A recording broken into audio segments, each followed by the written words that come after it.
Welcome to the திசியாஸ் kitchen. திசியாஸ் kitchen நீங்கள் என்ன பார்க்க போகிறோன்னா ரொம்ப ஹெல்த்தியான கருவேப்பிலை இட்லி பொடி தான் எப்படி செய்கிறதுன்னு பார்க்க போகிறோம். இது செய்கிறது ரொம்ப சுலபம், சீக்கிரமாகவும் செஞ்சிடலாம். அதே போல் கருவேப்பிலை குழம்புல இருந்தாலோ எதனா ஒரு தொட்டுக்கையில் இருந்தாலோ பசங்க கண்டிப்பாக அதை எடுத்து போட்டுருவாங்க. பசங்களில் மட்டும் இல்லை, பெரியவங்க முதல் கொண்டு அதை செய்வாங்க. ஆனால் நம்ம இந்த மாதிரி இட்லி பொடியாக அரைச்சி கொடுக்கக்குள்ள நல்லா விரும்பியும் சாப்பிடுவாங்க, ஹெல்த்தியானதை நம்மளும் கொடுத்த மாதிரி இருக்கும். கண்டிப்பாக நீங்களும் இதே மெத்தடில் இட்லி பொடியை செஞ்சு பாருங்கள், டேஸ்ட் ரொம்ப அட்டகாசமாக இருக்கும்.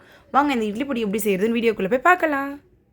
இட்லி பொடி செய்கிறதுக்கு ஒரு பேனில் 1 கப் உளுந்து, 1 கப் கடலைப்பருப்பு ரெண்டுத்தையும் சமமான அளவில் எடுத்து அடுப்பை குறைச்சி வச்சு மிதமான சூட்லேயும் நல்லா வறுத்து எடுத்துக்கங்க. நல்லா கமகமன் வாசனை வர ஆரம்பிக்கும், அது வரைக்கும் நல்லா வறுத்து எடுத்துக்கங்க. அடுப்பை ஹையில் வச்சிடாதீங்க. அடுப்பில் ஹையில் வச்சிட்டிங்கன்னா சீக்கிரமாக கரிஞ்சு போயிடும், சீக்கிரமாக இட்லி பொடியும் கெட்டு போயிடும். நம்ம இட்லி பொடி அரைச்சி எடுத்துனாக்கா அதே போல் கசப்பும் எடுக்க ஆரம்பிச்சிடும். அதனால் அடுப்பை குறைச்சி வச்சு மிதமான சூட்லேயே வறுத்து எடுத்துக்கங்க. அப்போ தான் டேஸ்ட்டும் நல்லாயிருக்கும். இது நல்லா வறுபட்டு வரட்டும். நல்லா வாசனை வரக்குள்ளே நம்ம ஒரு பிளேட்டுக்கு மாற்றிக்கலாம். இப்போ பாருங்கள், நல்லா கலரும் மாறிடுச்சு, கமகமன்னு வாசனை வர ஆரம்பிச்சிடுச்சு. இந்த ஸ்டேஜில் இது ஒரு பிளேட்டுக்கு மாற்றிக்கலாம். இப்போ பிளேட்டுக்கு மாற்றினதுக்கப்புறம் இப்போ கருவேப்பிலையை வறுத்து எடுத்துக்கலாம். 10 ரூபாய்க்கு கருவேப்பிலை வாங்கி நல்லா வாஷ் பண்ணிவிட்டு ஃபேன் காற்று கீழேயே நல்லா காய வச்சு எடுத்துக்கங்க. நல்லா வெயிலில் காய வைக்காதீங்க. ஃபேன் காற்று கீழே இது நல்லா வதங்கினதுனால சீக்கிரமாகவே இப்போது நம்ம வதக்கக்குள்ளே வதங்கிடும். கருவேப்பிலை எடுத்து நம்ம கையில் உடைக்கக்குள்ளே நல்லா நொறுங்கணும், அந்தளவுக்கு வதங்கினா போதும். இப்போ பாருங்கள், நல்லா வதங்கிடுச்சு. அடுப்பை குறைச்சி வச்சே வதக்கிக்குங்க, அப்போ தான் கரெக்டாக இருக்கும். இப்போ பாருங்கள், நான் கொஞ்சம் எடுத்து கொஞ்சம் ப்ரெஸ் பண்ணாலும் எப்படி உடையுது பாருங்கள், இதான் கரெக்டாக வறுபட்டுருக்குன்னு அர்த்தம். இப்போ எடுத்துக்கலாம். இதையும் ஒரு பிளேட்டுக்கு மாற்றிக்கலாம். இப்போது கருவேப்பிலையும் நல்லா வறுபட்டுடுச்சு. கருவேப்பிலை வறுத்து எடுத்ததுக்கப்புறம் காஞ்ச மிளகா உங்கள் காரத்துக்கு ஏற்ற மாதிரி சேர்த்துக்குங்க. நாங்கள் கொஞ்சம் காரம் மிச்சமாக சாப்பிட்றதுனால கொஞ்சம் மிளகாய் மிச்சமாக சேர்த்துக்கிறேன். உங்களுக்கு எந்த அளவுக்கு காரம் தேவையோ அந்த அளவுக்கு மிளகாய் சேர்த்துக்குங்க. நான் மொத்தமாக ஒரு 8 மிளகாய் சேர்த்துக்கிறேன்.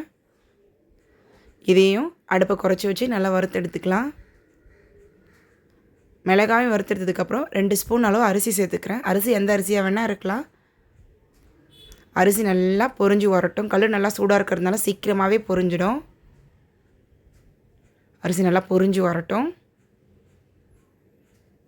பாருங்கள், நல்லா வெடிக்க ஆரம்பிக்குது, தெரியுதுங்களா? இந்த மாதிரி நல்லா அரிசி நல்லா கல் சூடாக இருந்துச்சுன்னா சீக்கிரமாகவே பொரிஞ்சு வந்துடும். அரிசி நான் இப்போ நல்லா பொரிஞ்சிடுச்சு. இதையும் ஒரு பிளேட்டுக்கு மாற்றிக்கலாம். அரிசி வறுத்துறதுக்கப்புறம் 1 ஸ்பூன் மிளகு, 1 ஸ்பூன் ஜீரகம், இதையும் அடுப்பை குறைச்சி வச்சு மிதமான சூட்லேயே வறுத்து எடுத்துக்கலாம். இப்போது வறுக்கக்குள்ளே எது வறுத்தாலும் அடுப்பை குறைச்சி வச்சே வறுத்துக்குங்க. அடுப்பை ஹையில் வச்சிடாதீங்க. ஹையில் வச்சிங்கனாக்கா சீக்கிரமாகவே கரிஞ்சு போயிடும். அதுக்காக தான். பாருங்கள், நல்லா வறுபட்டுடுச்சு, நல்லா வாசனை வர ஆரம்பிச்சிடுச்சு. இப்போ இந்த ஸ்டேஜில் அதையும் ஒரு பிளேட்டுக்கு மாற்றிட்டு நான் ஒரு 2 ஸ்பூன் அளவு பொட்டுக்கடலை சேர்த்துக்கிறேன்.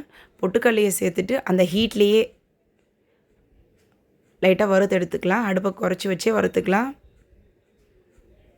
பொட்டுக்கல்லையே லைட்டாக கலர் மாறினோடனே ஒரு பிளேட்டுக்கு மாற்றிட்டு இட்லி பொடிக்கு தேவையான அளவு கல்லுப்பு சேர்த்துக்கேன். நான் கல்லுப்பு தான் சேர்த்து அரைப்பேன் எப்போவுமே.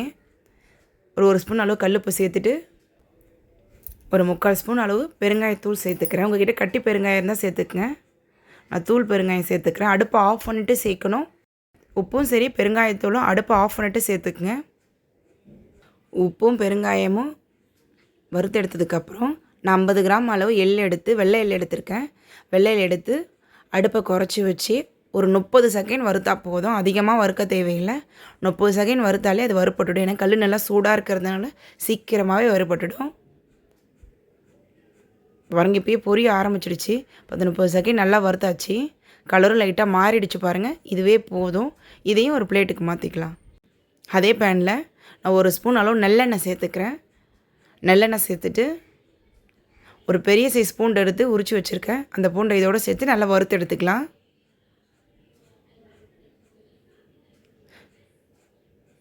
பூண்டு வறுக்கக்குள்ளேயே அடுப்பை குறைச்சி வச்சே வறுத்துக்குங்க.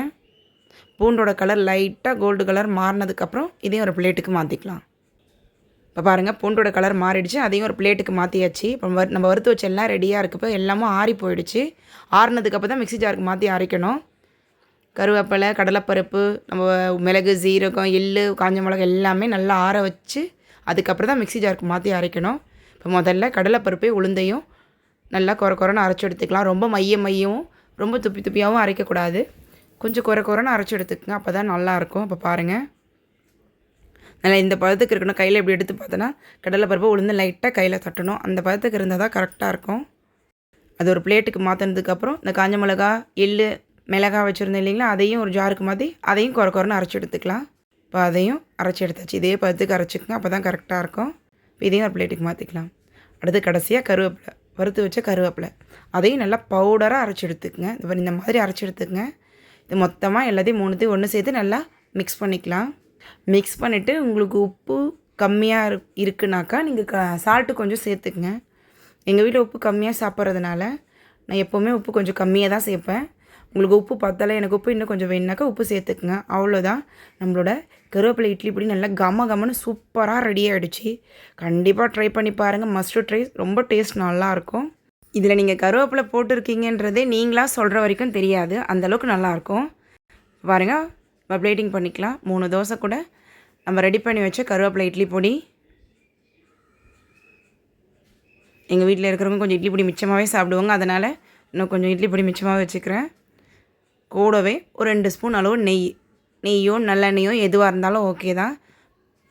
தம்பிக்கு கொடுக்கறதுனால நெய் ஊற்றி கொடுக்குறேன். இப்போது ரெண்டுமே இல்லாமல் சாப்பிட்டாலும் டேஸ்ட் ரொம்ப நல்லாயிருக்கும்.